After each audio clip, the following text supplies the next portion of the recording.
Setiap akhir minggu akan saya bahas teknikal saham-saham yang termasuk saham gold chip. Sudah saya bahas apa itu saham gold chip di postingan Instagram saya. Nah, saham-saham yang termasuk saham gold chip adalah seperti BCA, BLI, sampai ITMG. Ini apa itu saham gold chip ada di postingan Instagram saya. Yang pertama saya bahas adalah teknikal IHSG. Minggu ini si IHSG sempat dibanting yang pas awal bulan. Nah, tetapi dia berhasil mantul lagi. Ini IHSG masih uptrend. IHSG masih berada di jalur uptrendnya. Selama dia berada di atas garis ini, dia masih uptrend. Ya intinya IHSG nggak boleh turun di bawah 5.000. Selama dia di atas 5.000 dan selama dia di atas garis ini, maka dia masih uptrend. Sekarang saya bahas soal Bank BNI. Ini BNI masih sideways. Ya jadi kalau misalkan Anda pegang BBNI, sabar aja. Ini dia masih sideways. Secara fundamental BNI masih bagus. Saya masih yakin sekali kalau BNI bisa balik ke 6.000 sampai 7.000. Bahkan ke 8.000 ke harga sebelum corona terjadi. Jika Anda nanya, boleh gak beli BNI sekarang? Ya jawabannya boleh, soalnya dia masih di bawah 5.000. Ya intinya selama BNI masih di bawah 5.000, itu beli aja. Soalnya secara teknikal, itu dulu BNI juga sempat ke 10.000. Seandainya Anda beli sekarang di 4.600, terus Anda tungguin, Anda hold sampai ekonomi normal, itu BNI seminimalnya bisa kembali ke 8.000. Anda bisa untung hampir 100%. Nah, BNI dan BLI ini gerakannya agak lambat. Jika Anda bandingkan, yang warna biru ini Bank BLI, yang garis warna biru Bank BLI, yang warna merah Bank BNI, yang warna hijau Bank Mandiri. Ini bisa Anda lihat, dia dari dulu gerakannya mirip-mirip. Tuh, lihat aja tuh. Dia jatuh, naik bersamaan, turun bersamaan, naiknya bersamaan. Sideways sampai tanggal 20 Juli, habis itu si Bank Mandiri loncat sendirian. Si Bank Mandiri terbang sendirian. Saya enggak tahu kenapa, tetapi Bank Mandiri dia terbang duluan. Si Bank BNI sama Bank BLI masih sideways. Nah makanya, yang masih berpotensi bakal naik ya memang si Bank BNI sama BLI. Soalnya dia masih sideways, belum naik seperti Bank Mandiri. Ya jika Anda lihat Bank Mandiri, secara teknikal dia masih uptrend. Selama dia berada di uptrend channelnya, yakni di antara dua garis ini, maka dia masih uptrend. Si Bank Mandiri ini arahnya masih ke atas 6.000. Dia masih uptrend intinya, si Bank Mandiri ini. Nah, bagaimana dengan Bank BBCA? Ini BBCA lagi sideways, tetapi dia masih uptrend. Nih, dia kan sempat sideways, sekarang dia sideways lagi. Ini dia arahnya masih naik, masih bisa ke 32.000. Yang penting BCA nggak boleh tembus 30.000. 30.000 itu support penting BCA.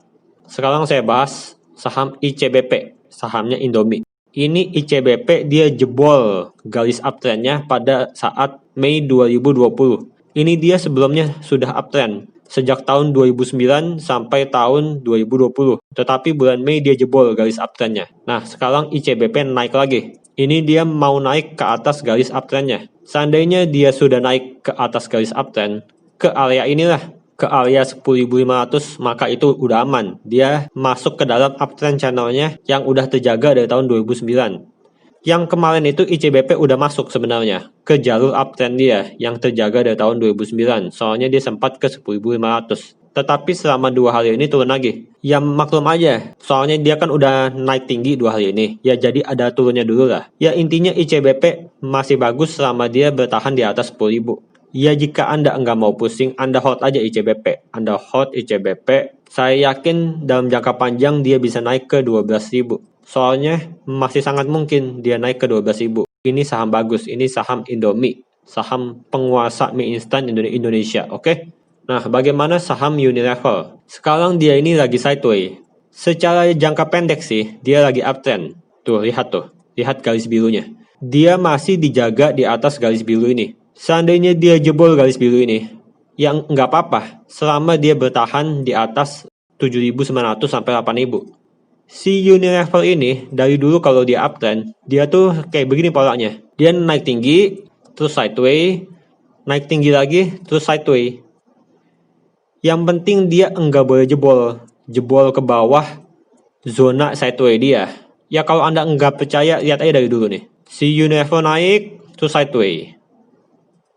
Naik lagi, sideways lagi. Naik lagi, sideways lagi. Nah, Lihat di sini. Begitu dia jebol di sini nih. Dia jebol zona sideways dia. Ya udah, dia hancur. Nih, lagi contohnya. Dia naik pas bulan Oktober 2018 naik sideways. Nah, begitu dia jebol zona sideways dia di sini.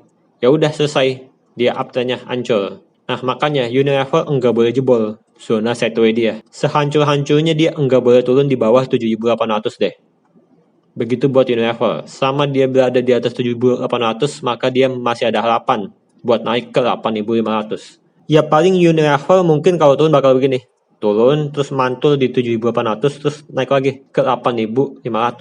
Ini zona sideways dia. Oke. Seandainya dia jebol zona sideways dia, maka itu baru bahaya.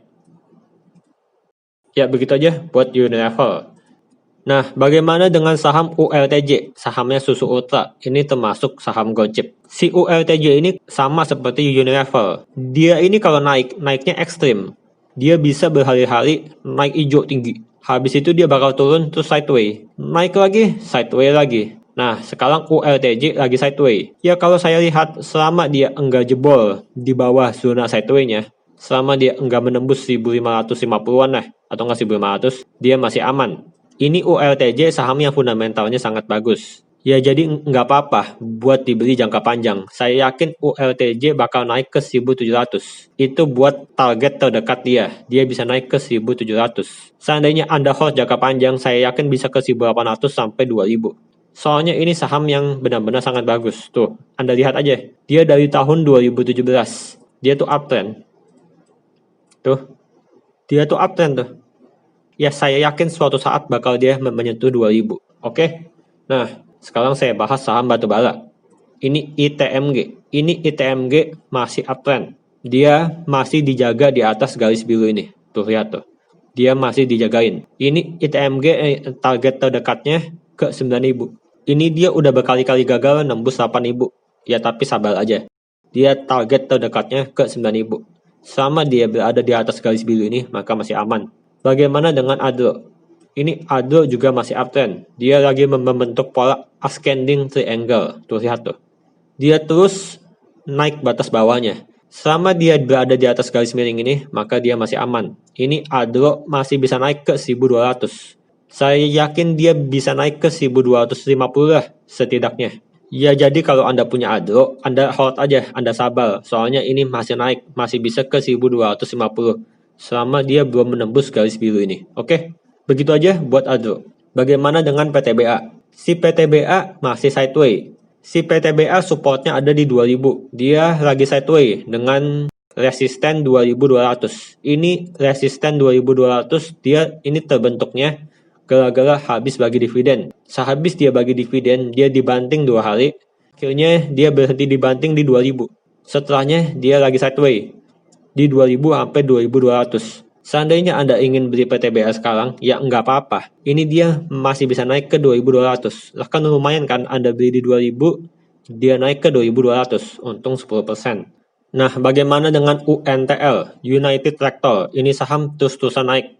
Ya jujur aja saya enggak ngerti fundamental saham UNTL. Seandainya Anda mau melihat fundamental saham UNTL ini, maka Anda buka aja forum saham stockbit.com. Itu setiap hari banyak orang yang bahas UNTL ini. Ya setelah saya lihat-lihat di forum stockbit.com, menurut mereka ini UNTL naiknya gara-gara emas. Gara-gara harga emas naik, makanya UNTL juga naik.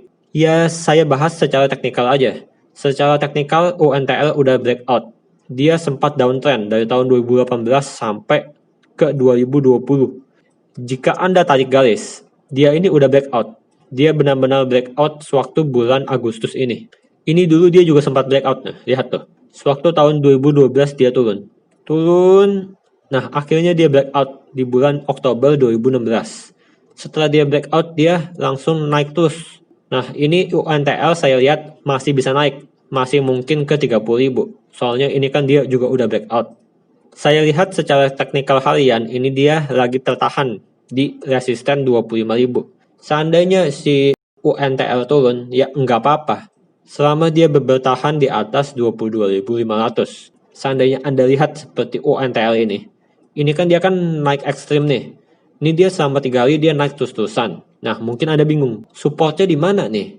Nah, disinilah memakai prinsip Elliott Wave. Anda ukur dari dia sebelum kenaikan sampai ke paling atas kenaikan, terus Anda garis tengah. Ya intinya selama dia belum menembus setengah kenaikan, maka dia masih aman.